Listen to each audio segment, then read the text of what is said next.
let's shoot the shit. Yeah, yeah, yeah, yeah, yeah. Come on, let's shoot the shit.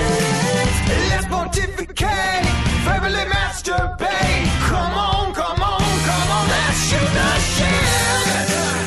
Yeah, yeah, yeah, yeah, yeah. It's time to shoot the shit. Come on, come on, come on, come on, come on, motherfucker, let's shoot the shit. Welcome to another Thursday, and we are live with FearLessQA. I'm pretty excited to have a couple badasses with me. Shelton Scott, who actually was my first partner in advertising. And did Chuck hire you? Yeah. Or did I hire you? I think Chuck hired you. I think Chuck. I don't think you could hire people. No, I couldn't hire people. I couldn't do that. So, and then you became my first partner. Lincoln Stevens is with us. Did I say that right? Stevens? Absolutely. He's with us, and he's working on a project called the Marcus Graham Project, which we want to talk a lot about. It's extremely cool, and good work. Thank you very much. Yeah, and so we're excited to have both of you guys on. Excited to be here. Thanks. Absolutely. Very excited. Couple things. We want to do a shout out to Seneca College, who we threw in some auction items last week, and they were having an event to raise money for Haiti, and they raised $8,200. So pretty awesome. Nice. Really, really great. So hopefully you guys are watching this week too. And we've got something to talk about with Haiti as well, right? Absolutely. Let me turn it over to you a little bit and explain what is Marcus Graham Project. All right, cool. Well, the Marcus Graham Project's organization. It's a national network of young men and women, actually, that are interested in becoming the next generation of leaders, or really are the next generation of leaders in advertising, media, and marketing. We started it in 2007. The name comes from Eddie Murphy's character that he played in Boomerang. Yeah. And really, our purpose and focus is to train, mentor, and expose careers in advertising and marketing to a group of diverse men and women. Yeah. And the Eddie Murphy, I love the Eddie Murphy branding thing. Right. And pulling it out of that, because it's your whole brand in a way is it's there. Absolutely. Right? And you can start reaching in and taking these assets and I think a big part of the idea is to say advertising's a viable career. Absolutely. And you should consider it. Absolutely. If you hadn't before. Absolutely. And really what the movie did, it was in 1992, what it did was really do exactly that, show and expose that there's a career in advertising or marketing. And there are a lot of people that have reacted and said, I wanted to get into advertising because of that movie. So, Yeah. And so what was the aha moment for you? Really, it was, there were two things. The first thing, actually, before I graduated college. Because you're young. I mean, you're 29 years old. Yeah, for sure. Which is, you probably doesn't feel that young, except to us. Yeah, and very young to me. Really, it feels really young. And it's also, I think, young to really connect with your passion and do the kind of stuff that you're doing. Right. Well, the main thing was a group of my friends, we always said, we just want to do. We want to work. We want to put out our ideas, and so we didn't want to wait until someone gave us permission to do it. We wanted to just do it and get everything that's inside of us out there. So we just started launching different projects. There's a project, one of our friends, George 2.0, has created called Turn Off the TV. Mm-hmm. It's like no one gave him permission to make this statement or do this, but he had something inside of him that he wanted to get out. So we really look at Marcus Graham as being, sort of that incubator of not just talent but also ideas as well. And you were telling me before that you were in a meeting. It sounded like you were in a meeting with Carol Williams. Absolutely. I used to work at Carol H. Williams Advertising. Yeah. and we were in a meeting with the team that we worked on, and she said, it takes a man to do this job, right? But she wasn't talking about gender necessarily, but she was talking about, not crying, standing up, being strong, right. defending not only your client, but defending your agency. And I walked away and I said, there are probably not enough strong leaders in the business that have ingrained in them what it takes to really run either their business or their company. So I went home that day and just started writing out 45 minutes. Boomerang happened to be on when I got home. That's the part that's crazy. I mean, Sheldon knows that we're both into the subtle hand, that guides. There are no accidents, no coincidences. Absolutely.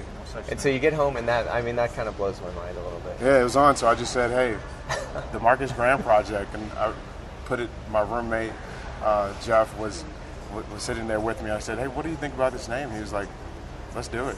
Let's just go. And so we've just been trying to move it forward since then. Yeah. And for folks that here's a shot of the website. It's a really shiny picture of me. So look at it. Yeah, look how shiny. You are definitely shiny there. But I imagine you're doing this stuff on a shoestring budget. It looks really good. It looks really pro. And there's Eddie Murphy. Have you met Eddie Murphy yet? I've not met Eddie Murphy yet. And why not? He hasn't called me. What is Eddie? I know you watch the show. All right. Let's get involved. You can reach Lincoln through the website. I'm sure that Absolutely. Or is your phone number on the website as well? The phone number's not on there, but the email is. Email on him there. then. If the phone number's not there. For sure. Yeah, I think he will. I think so too. I've gotten a lot of. He usually comments on each show at the end, so I'm sure that he'll reach out. But it would be neat if he did, actually. It'd be great, obviously. I think so. He, I don't know if very many people know that he actually wrote the storyline for Boomerang. So, I'm just curious to know what was his inspiration for placing the story in that type of setting, right. alone. So we have talked to a couple of the directors, Reginald Hudlin and Warrington Hudlin, just to let them know our project exists and, just to see where there might be opportunities where we can really take it forward since the brand is placed within the movie Boomerang. And Shelton, my first partner in advertising, I told you earlier that you were also, other than Chuck, you were my first mentor in advertising. That was shocking. And you didn't know that? No. And why would I have told you at the time? I was just trying to keep up. And I really didn't know much about advertising. And you faked it well. Well, you had worked, at real agencies, right. and you had done real advertising. And I remember, we'd sit there, and one of the things that Shelton has, he had this book on comedy. What was the name of that book? It was Comedy Writing Secrets. I can't remember who the guy who wrote it, but yeah. Great book. Check out Comedy Writing Secrets. And you gave it to me because you're like, you really don't understand how to write comedy. You're not funny. No. And so you gave me the book, and I absorbed it. And the other thing I remember is that you would always say, and you don't remember this, but you would always say, I'd throw out an idea, and you'd say, okay, that's good start. Now we got to twist the knife. And I had no idea what the hell you were talking about. What were you talking about? Well, basically, it's now that we have it where it's telling the thought, it's making telling the idea, giving the thought, but now we've got to make it really memorable. Yeah. And we've got to take it. I really didn't understand. I thought just make it meaner. So I would. Well, kind of, but not really. A little bit of that. A little bit. Just make it so people can't ignore it. Right. But right. Yeah. So we had a really good time working together, and then I was heartbroken one day when you came in and you told me, "Gonna leave Crispin." Yeah. And I mean, Crispin was probably 20 people? Yeah, it was tiny. Tiny. I used to tell people I worked at this place, Crispin, and they'd never heard of it. No one. Nobody. I could barely find it each morning. It was so small. But yeah, I ended up moving to Chicago. And you were pretty excited about what you were doing because it was a bit of a calling too, right? Well, yeah. Well, what it was is I went to Chicago to work for Burrell because I really wanted to to basically be a part of a black agency that was going to actually do some really good work. Yeah. You know, and that was what. That's why they were bringing you in. Yeah, that's what they told me. Yeah. And you know, when I went there, and you know, we worked for a little while. Yeah. You know, and I had to move on. So, but how was your experience there? At Burrell? Yeah. I got to tell you, it was a very interesting So you experience. decided to move on? You decided, it's not for me, or was it mutual? It was kind of a mutual thing. Yeah, it was kind of a mutual thing, but it was a very educating experience, because this was the first time in my career that I'd ever worked at an agency, at a minority agency. All my career before that, it was always general market. Mm-hmm. So this was the first time that my peers and the people around me were black people.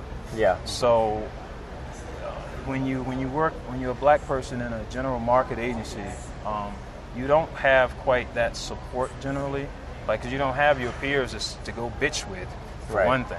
Right. And in Burrell, that was a it was a new experience for me. It was actually, whoa, wait a minute, Tom Burrell over here, he's a black guy. You know, that was very unusual. Right. But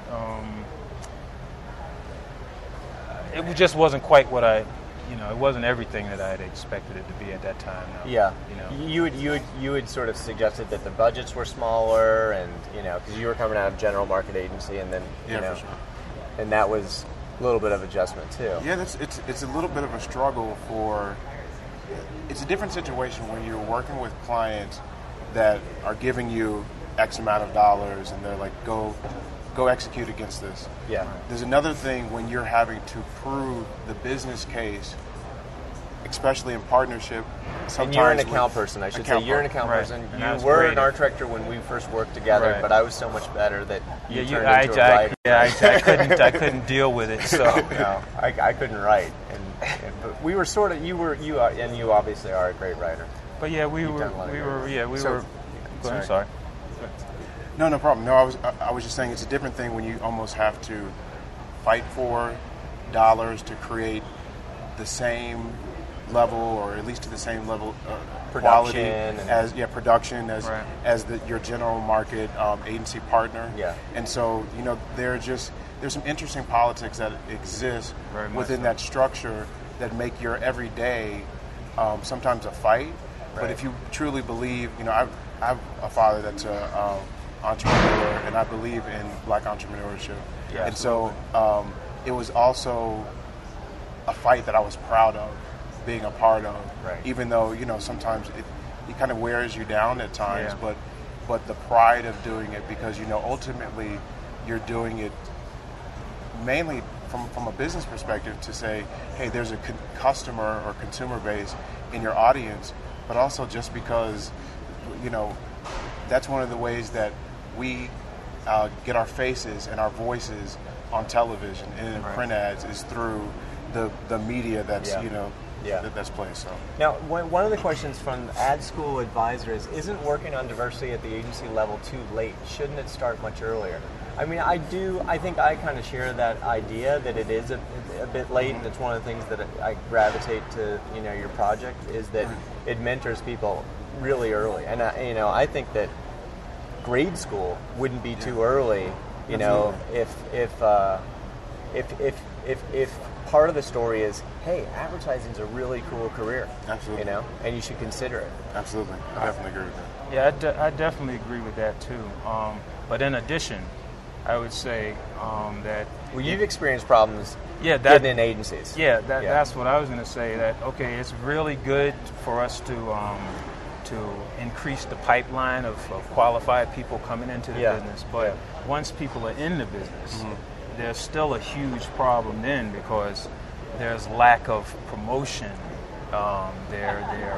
Again, there is that lack of the support team. Yeah. But you were saying you actually have experienced, like, hey, come on in. Oh yeah, I have sent my book to places and talked to someone on the phone, and it's, oh yeah, loved your book, it was great, can't wait to see you, blah blah blah. And when I get to the interview, suddenly it's, you got to take these psychological tests, and and suddenly everything changed. Right. So, Which is really weird for a creative because we're looking for crazy people. exactly. Not trying to keep them out. Maybe they didn't want me because I was too sane. That's what that that could be. that's You don't really come possible. off as too sane to me. Well, though. thanks a lot, You're Alex. welcome. I appreciate it. Well, one of our members, guys I talk to a lot, actually faced a similar situation. And he was flown out, and he was in the lobby with his book, flown across the country from New York to a state that I won't say, to interview. And he's sitting in the lobby, and they come out, and then they turn him away. He doesn't, and this is last year. Wow. So this is not like This isn't like in the Turn them- 60s, What do you mean, 70s. like? They said, hey, you know what? Sorry, they gave him an answer like, sorry, we messed up our schedule. Wow. And you fly But he someone really out, felt you mess. that was not it. That wasn't it. I mean, you can't. Plus, fly. if you fly someone out, it's like Your schedule is messed up. yeah, And you he's got to not the find only one somebody that's for him to happened to interview. recently. Why don't So, you say the I name of the believe it. agency?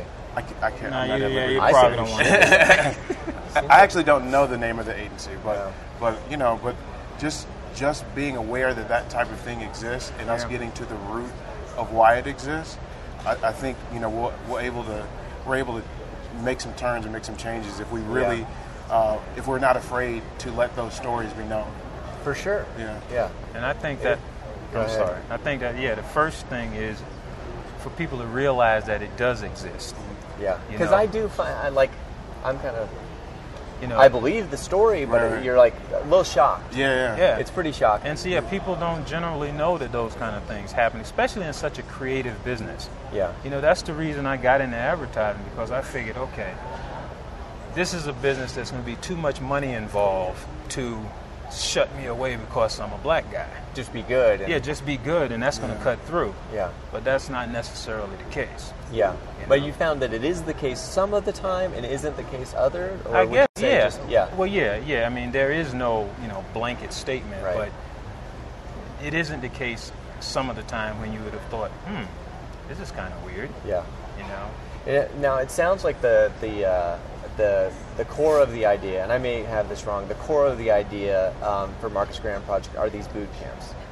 For sure, definitely, just really providing opportunities for experience and growth, and not only, we were talking earlier that I was in the boot camp myself because it's like You put yourself in it. you put yourself But in you it were because teaching it and facilitating it. Okay. And so there's the core of it is really just to gain experience wherever there's a gap. So for myself, I wasn't new to the industry, but leading a group of 7 was new for me because I had not been like an account supervisor or Right, anything right, like that. right. But really the core of it are just opportunities where you can continue to develop your portfolio for actual clients. That we find. So, And when you say portfolio, you don't necessarily mean creative portfolio. You mean sort of Just the bullets like in set the of bullets in skills the kind of gun. thing? yeah, absolutely. I mean, our first boot camp last year, the 7 guys that were in it, whether they were creatives or whether they were more on the counter brand management side, got to walk away with knowing that they had a project that was real, Yeah. that was for a real client, and their role in it helped them. They could put it on their resume and help them to Right. develop specific skill sets. And when's the next boot camp? It's going to be this summer. We're actually accepting applications now. And it's happening in Dallas. In Dallas. Okay. And you can go to here. Let me just flash this up. There's the URL, Marcus Graham Project. Pretty easy to remember. .org. .org. Someone had .com? No, I just. Oh. It's just it is a nonprofit. Right. Yeah, we're developing into a nonprofit. And you can also how else can people help out right now? Definitely. I mean, we're, like you mentioned earlier, we did some of these things on a shoestring budget. So, finding, donors and partners for equipment, computers, cameras. We have an office space that we need to maintain every week where the boot camp kind of goes on during the summer. Can I go on the site and is there a PayPal? Or There's how would PayPal. There You is. can donate directly online. Okay. And then you can also email us if you want to find other partnership opportunities rather than money. Right. But it's flexible. We really just want to make sure that we have the provision in every single way to make it happen. So whether it's money or whether it's cameras or laptops or airline tickets for travel. You know, there are a number of programs that we have on there, and a lot of them exist in the need for travel. I mean, you can't go across the country and expand your network if you don't have the provision to do so. Is there, so the boot camp has a curriculum? Yes. I would guess. Yes. You've been working on that. Well, that's nice. So I got passed a note here that the CPB employees raised $24,000 for Haiti. Nice. And there was 2 matches, a match from CPB and a match from MDC. Oh, wow. So it's totaled up to $72,000. Oh, wow. Very Which great. is great. Yeah, It's that's really awesome. good.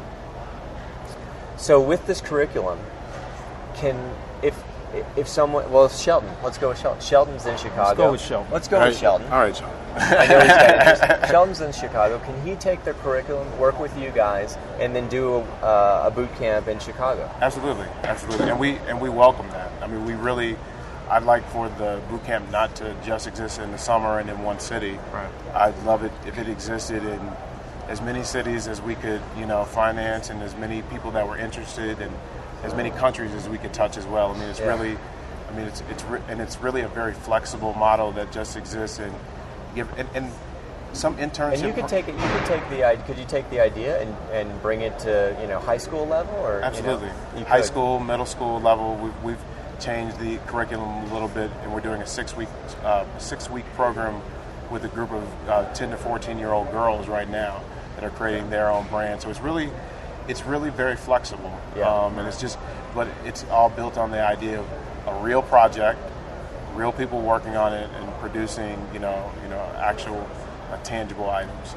So when you say a real project, is it like ad school real project, or do you have clients on the other side of it that are involved? We work specifically for the boot camp. We want to structure it to where the clients that are involved have an altruistic purpose, and so, or it's for something positive.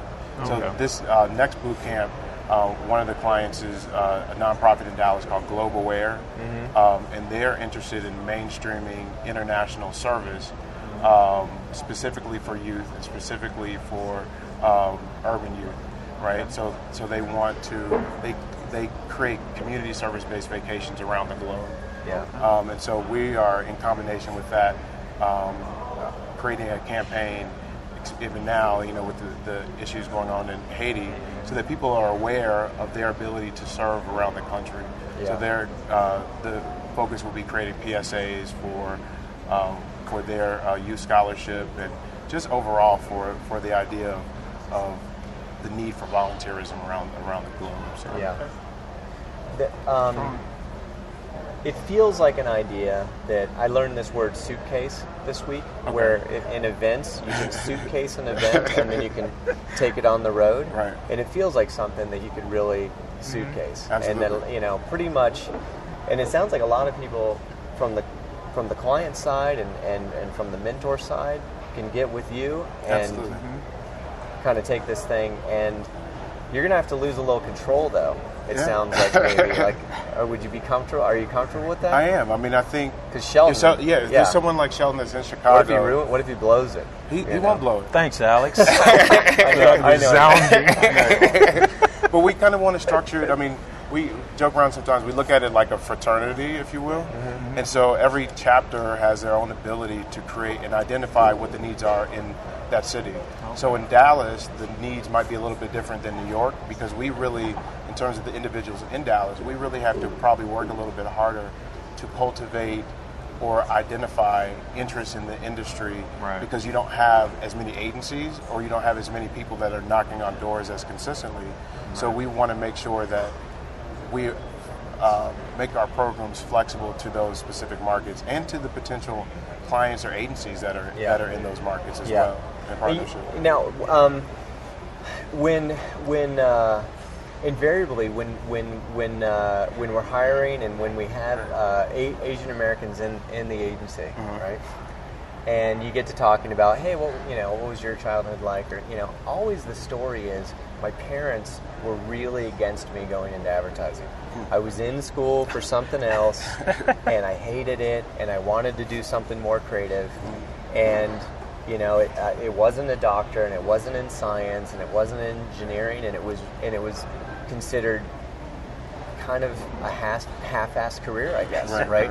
And my parents are still working through the fact that I'm a very successful advertising person. It's like it like culturally, it's not the thing to do. Right.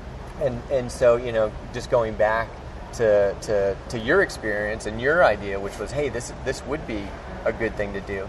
Do you think most people share that, or do you think that maybe it's just not cool? Like maybe advertising is just not cool. I don't think that's the case. I don't either. I think it's really cool. I think it's really cool, and I think a lot of other people think it's cool. I think that people look at advertising, at least the people that I know, they look at advertising. It's the closest you can get to Hollywood without having to have an agent or anything. You know? But you had talked about, here's the funnel of people going into advertising, but then when you're in advertising, you're encountering some sticking points in the funnel, so need to work at both. Our experience is we don't really see candidates, and so where we've been pushing and pushing with the diversity folks here is our internship. We have got to fill that funnel, and so that's been the big push, and hopefully that starts to pan out. Right, for sure. But part of it may be where being in Colorado, we index really I'm sure that has something in Miami with Hispanics, but that's a reflection of the environment. But here there's a big Hispanic population, and we don't index very heavy. Okay. Yeah, and it's a different culture.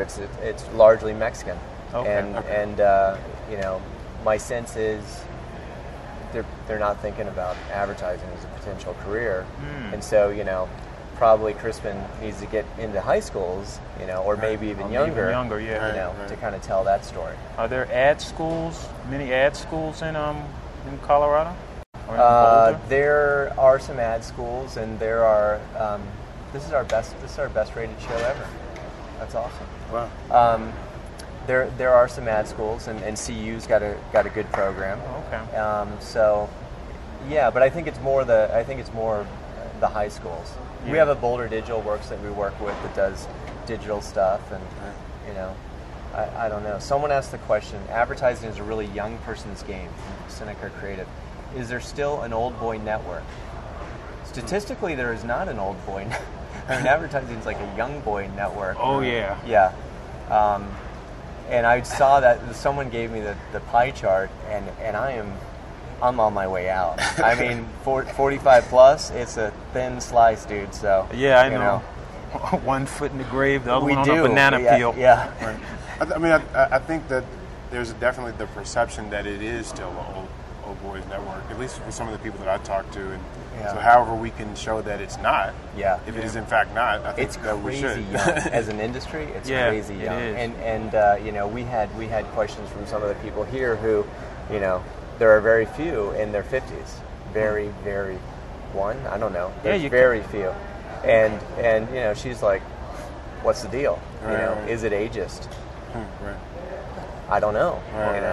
Advertising is definitely a young person's field. Yeah, I mean, if it clearly is. So,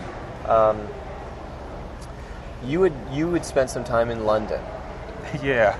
Working in London, and you had suggested that if you could take this Marcus Graham project and center it anywhere on the globe. I actually thought you were going to say New York or Chicago, and you said London. Yeah, absolutely.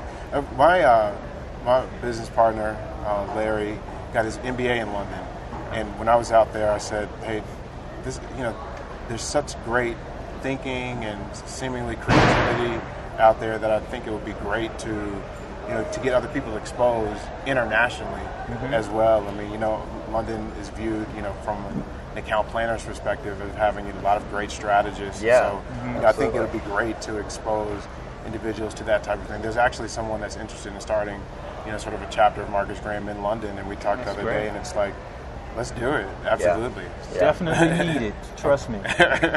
So what was your experience in London? Well, my experience in London was going to a lot of interviews and thinking that my phone was broken. It's like, This thing what on? the hell is going on? But yeah, it was very difficult in London. And I suggested that was because you were American. Right, and I suggested it was both. Yeah. And the time I went there was like 2002, so it was right after September 11th, and Yeah. President Bush was doing his thing. So right away they didn't like Americans, and then Yeah. they didn't love the black thing either. You know, That was your sense. that was my sense. That was your you know, sense. but everybody was very nice. Yeah. And did they think your stuff was funny, or was it sort of? Well, that was hilarious. I have that difficulty in London. Is you get a lot. It's like, so is that funny to an American? I got a little bit of that. Yeah, and like, hey, you guys do some really funny stuff, but you also do Benny Hill, right? So kind of eat me.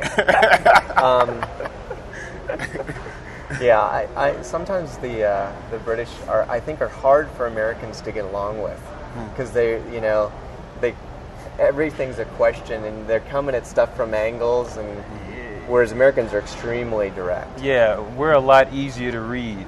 Yeah, You know, yeah. in England, England, there's no reading. We just tell you. yeah, exactly. In Yeah. England, you might have a knife in your back, and geez, you have no idea. I found it It's when I itchy. got home. Yeah, You know, yeah. you have no idea.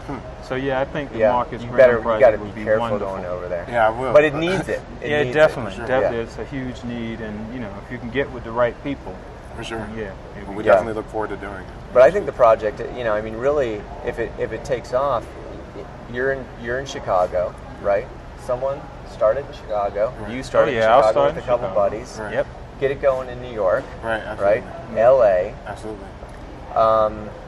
And then take it abroad. You know, I think it's just Absolutely. like I don't see any reason why. I'm not a big favor of networks per Right. se, like agency networks. Okay, being, got you. you know, like Got you, they got can get a you. little Yeah, out yeah, of yeah. control, and Yeah, it's yeah. not good for the work. Okay. But in this case, Yeah, it it seems could be like good. why not? For sure. Yeah. And we're actually on Daylight Savings Time weekend, March 12th. We're actually going to have an event over a 60-hour period where we just encourage people to sign up for our program and sort of kickstart our chapters. Okay. So we'll have events going on in New York, Detroit, Chicago, LA, San Francisco, Atlanta, Dallas, Austin, and London, all in those cities, to start getting people together, because there are a lot of people that are signed up on our website Yeah. that haven't talked and met, but we want to kind of aggregate them all together and stuff like that. So I'll make sure I send you information. You got to Oh, get that it is very physical, cool. right? Yeah, absolutely. Yeah, Absolutely. yeah. Because a lot of times it's meeting,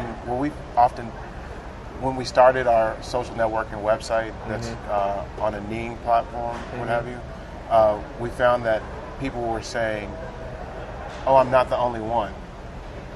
Because that was my experience at the first agency I worked at. I said, well, I'm pretty much the only black guy in this company. And so what we're finding is that people are saying, I'm not the only one. Oh, and there's a me in New York. There's a me in Colorado, wherever. Right, and so I right. think it gives people the greater sense that that you don't have that isolation if you're Exactly. working in an agency where you are, in fact, one of the only ones. Yeah. Right. So that's, to me, that was the beauty of starting that network, is people coming back and saying, there's more than just me. Yeah, you have somebody to talk to. Yeah, you know, absolutely. 'cause- If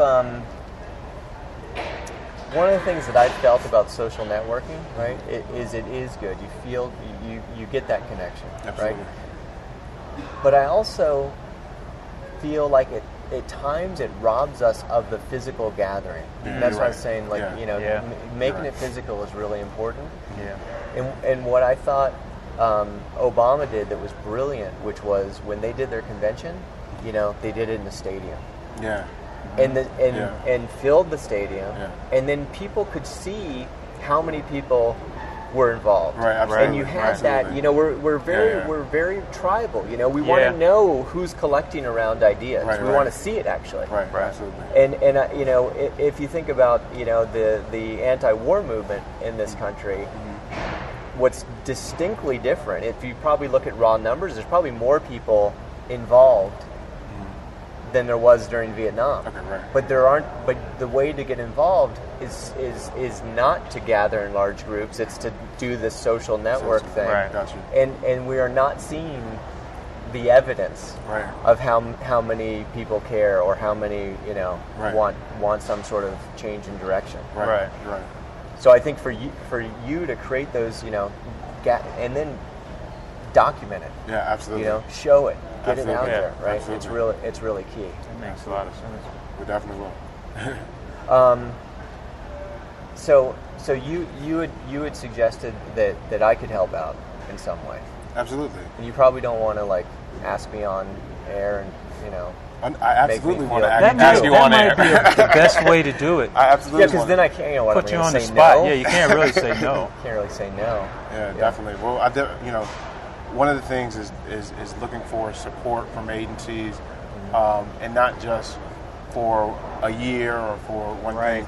Making a long-term commitment Yeah. and partnership is one of the things that we're very interested in doing. Yeah. One of the things I would definitely be interested in doing, with yourself individually, Yeah. and then also with Crispin Porter, Dusky as a company. Yeah. Well, I work at MDC now. Oh, okay. Yeah. So MDC, the whole entire Maybe network that's as well. better. Absolutely. The whole network. They're bigger. Absolutely, but But anyway, no. The answer is no. man, Okay, I'm kidding. I didn't think I'm you outta could here, do guys. that. Well, that's awkward. but one of the other things that we want to do when you talk about documenting and exposing people in a larger sort of setting, we want to sort of turn some of our programs into sort of web or reality type of programs, and so we'd love to have you on as a major sort of player in that program. So it's a sort of TV show. Yeah, I get to be on TV. absolutely. Okay, yeah, I know you like TV. yeah. Like web TV or We hope Like that actual it'll be. TV? We hope that it'll actually be Okay. a TV show. well, I'd like to help out, and if I can mentor it all, and That'd be awesome. obviously would want to do that. That'd be awesome. Yeah. Thank you very much. And you've met me now, and you see that I probably won't be much help, and a lot of the advice will be, disruptive and hard to apply. But other than that, Other than Other than that, that, yeah, it's a we're good. win. It's a win-win. So you've been in a bunch of different places. Right now, you've got all your attention on this, and Absolutely. and what would you like to see happen with this? I mean, we've talked about making it bigger, All right, for sure. but then what's the actual change? I think the ultimate goal really is to create as we make it bigger, to create a network that's almost like an agency in and of itself. That's very much focused on the talent. Yeah. And that's focused on coming up with, incubating great ideas and that type of thing, and just keeping ideas fresh and Yeah. making sure that they're coming from all different directions. So It's a little problem. like when you were talking about it before. We auctioned off the interns this year. Oh, right. And to a client, right? Okay. Ultimately, it potentially feels a little like that, right? You've got all these groups, Absolutely. and you're holding these events, and the client's coming in, and they're giving you the project. Right. It's probably something that's more of a PSA. It sounds like. Right. But maybe not ultimately, as long as there's some moral purpose, I guess, to the Right. to the Absolutely. assignment, right? And then that, but then also making sure that we also find assignments from corporations that are also looking for the insight that our group brings. Right. And so partnering with agencies that appreciate the insight from a young black guy from Dallas, like I am, Right. or from a young Asian girl from Yeah. the Bay Area, Right. people that really appreciate those subcultures and not really looking at it and appreciating the fact that we truly are a part of the general market. Like That's the Exactly. thing That's to me. really I it. mean, I like to focus on just people, and Right. you talked about being a little bit frustrated sometimes because the brief gets so narrow, right? Exactly. And my friends at Hispanic agencies will get frustrated because the brief, they joke, it's like always family, Yeah. like there's got to be something else that Right. matters. Oh, you know?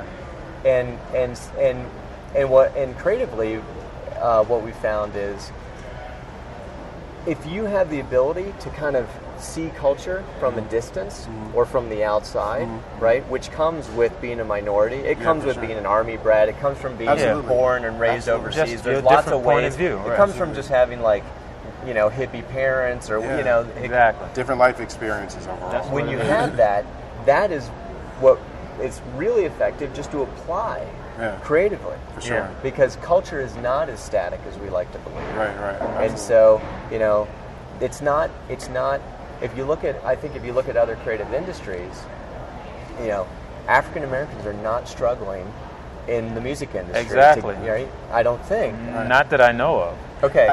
But it's creative. But here we've got this other creative industry. Right? Man, unlock this potential. Right. Yeah. Well, but I also think even when you look at the music industry, I think there's amazing writers and producers of music that even their work doesn't get put on the radio for whatever reason, or their no voice one is can not get their heard. work on the radio anymore. Right. Like the music business is that's part is destroyed. Well, there is no music business anymore. I guess in some ways. Right. Serious problem.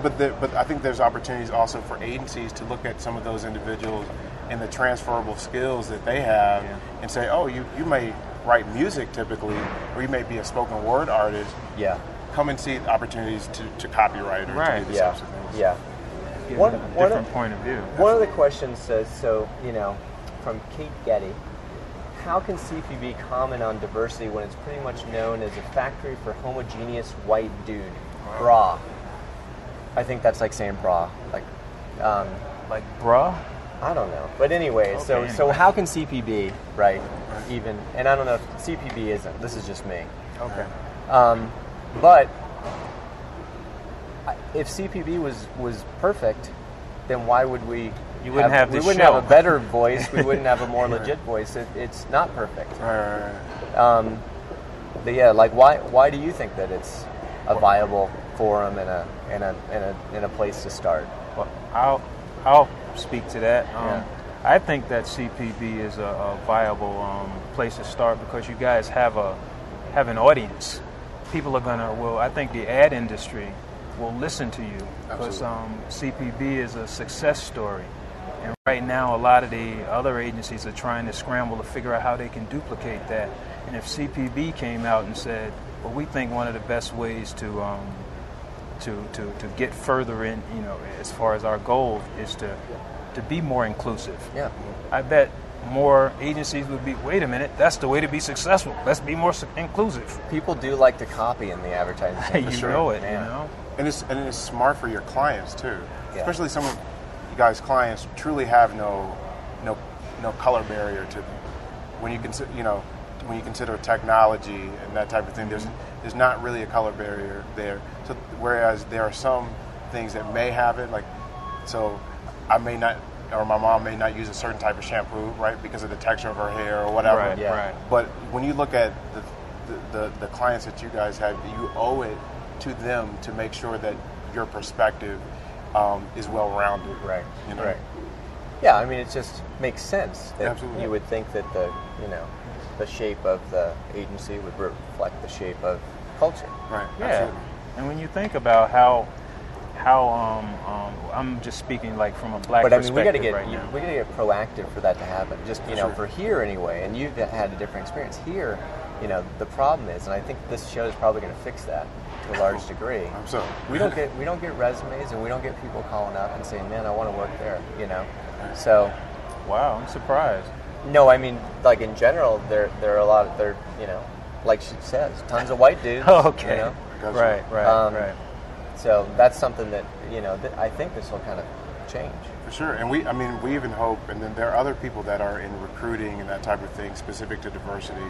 I think we'll welcome the experience, welcome the opportunity rather to have a conversation consistently to bring forth resumes work, because there are people that are out there that are interested in working, especially especially these days. No, I mean, you wish you could hire everybody pretty much on, because there are a lot of people without work. And then also to tough. think that making sure that like your guys' strategic planning and media planning is also well-rounded in terms of knowing the other media vehicles or the magazines or the blogs that are out there that reach other things, and you might not know that as well if you don't have someone that's truly ingrained Right. in the variety of culture. So even having Yeah. consultants or other agencies that you can partner. I mean, there are plenty of smaller shops that will welcome the opportunity to partner with your agency for that reason. If for some reason somebody doesn't want to be in the snow in Boulder. Right. And I can't imagine I can't anybody imagine not that. wanting to be in the snow here. It snowed right before you guys got here. It's normally beautiful. I mean, it's often in the 50s and 60s. That's what somebody told me, And but I didn't actually, believe we them. actually don't scratch that because we don't like people to know how nice the winter is here. It's actually really, it's harsh. It's like a Chicago freaking winter. So Mike Harari asked, and I guess we can only guess or give our opinion. Do Hispanic agencies diminish the diversity in the industry? Diminish the diversity. Diminish the diversity. You in the mean industry. because they can't diminish the diversity in the industry. They could diminish the diversity in general market agencies. Okay. I think that's sort of what he's asking. I guess that's So yeah, does a Burrell, having a Burrell, having Carol Williams, does that diminish in general market agencies the diversity? I don't know. I don't know. But I would venture to guess that that's not necessarily the case, because those agencies, they exist, I think, in part just to give a lot of creative people somewhere to go. And I don't believe that before Burrell was Burrell or whoever was in existence, that there were a lot of minorities in general market agencies. It didn't suck them all out. No, you don't think that happened? No, I don't think so. I think it gave them somewhere to go. I think that's exactly what happened. I'm kidding. I don't know. I agree You are with insane. you. I am a little odd, Okay, anyway. a little off. No, I'm just. So, what about you? What do you think? I mean, I think that they definitely exist because they are some of the only places that focus on a specific customer and have the intelligence for how those customers want to be spoken to through their advertising. Do you think so? That's kind of interesting. If general market agencies, got their shit together and really were absolutely reflective of, the population, would there be That's a good a question. Burrell, or would there? I think that there are some examples of agencies that are hiring folks to compete with those agencies as well, so that they can not necessarily take away from the business. Well, I mean, I guess in a way it does take away from the business, but so that they are diversifying their thought, but they are. I don't know. Is Spike still doing his thing? I'm not sure. He is? I'm not sure. It's Spike DDB? Yeah, for sure. What's interesting about And you were at DDB. Yeah, I was right, at- but I not was- at Spike DDB. No.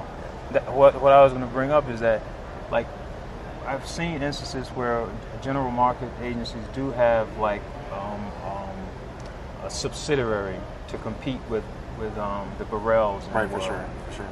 But then, to me, that also kind of ghettoizes a lot of minority creatives or who have talent I'm glad within you that agency. said that within instead of that. Well, yeah, that's why I'm here, Dallas. Yeah.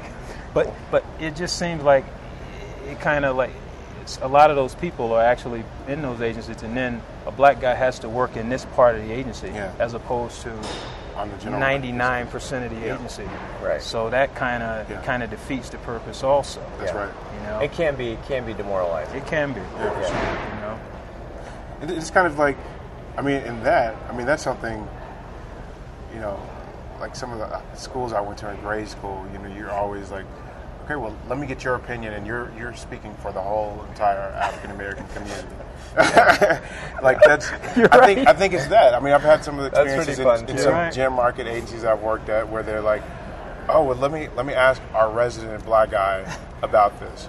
Well, we can't. And when I interviewed at Carol H. Williams, one of my mentors, Larry Hancock, said, don't think just because you're black you know how to market to black people. There's a business, there's a science to it. So you can't also just hire a black face and expect them to know the whole entire thing. You have to do the research. You have to understand the culture and the insights. And if you don't, then it's it's worthless. Exactly. Yeah, and we've seen that. I mean, you see that even with we'll have specialists come in if we're working in Spain, and so for Burger King there'll be Spanish creatives that work in Boulder, right?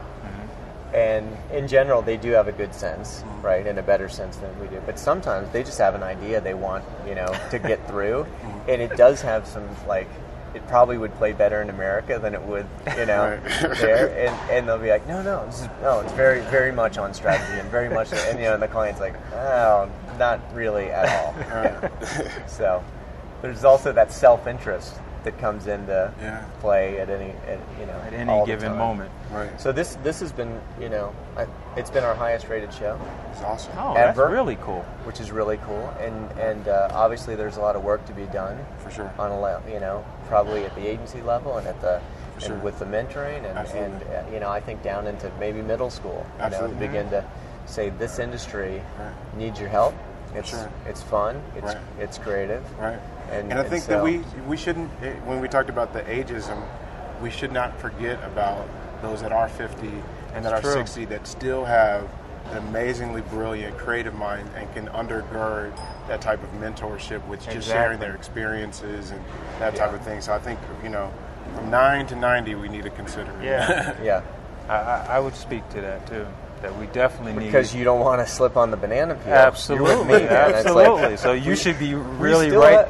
Hey, industry, we still have good ideas. Let us stay, please.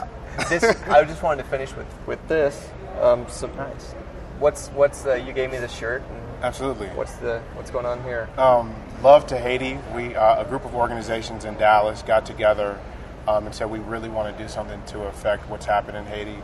And we, one of the first things that we saw was they had no communication. And we're sitting there communicating on Twitter all day long.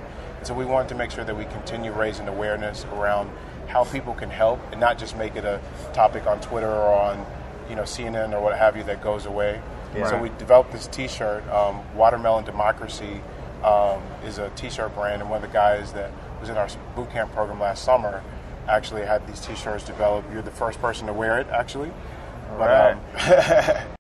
So if you go to watermelondemocracy.com, you can purchase one. 100% of the proceeds will go to two different organizations, World Vision and the World Food Program.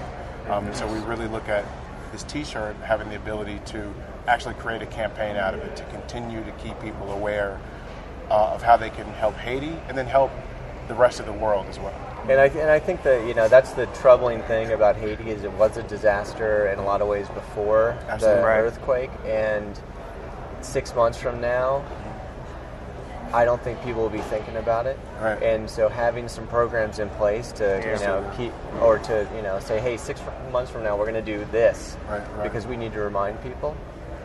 And I was trying to think with my wife, like what is the next need? I was watching where there's a lot of people who've lost limbs and some great places online to go to and donate if you do have what do you call prosthetics? Thank you very much. It's a very hard word for me. And that's sort of the next need coming. I mean, first needs are water and food, and then as you go forward, at some point, housing, I think, that's going to be huge. Is big. So, if there's anybody out there with ideas on that, love to promote them. Love to know what you're up to with that. What is the great idea around bringing some housing there? Actually, we're working with a gentleman out of New York that's been working to get. I don't know if you're familiar with cargo texture or containment. That's exactly what I was thinking. Yeah, so this is happening? Yeah, it's actually happening. They have the model. I'll send you the information. Yeah. They have clearance to drop them right there. And so we want to do that with orphanages, homes. I mean, they're $20,000 at base to do, so it's really easy. So I'll send you the information. That's great. Well, thanks for coming on, guys. Hey, thank you. Thanks Good for having seeing me. you. Good for seeing you, man. Goodness. Thank you very much. Love what you're doing. Definitely. Cool. Thank you. We will see you, I think next Thursday, potentially Tuesday. We're working on the show with Sam Crispin and Chuck Porter and myself. So we'll put the whole Crispin Porter Bogusky thing on the couch and examine and find out what the hell happened. All right. Thanks a lot. Cheers. Let's shoot the shit. How you about that? How you about that? Theme song. Let's shoot the shit.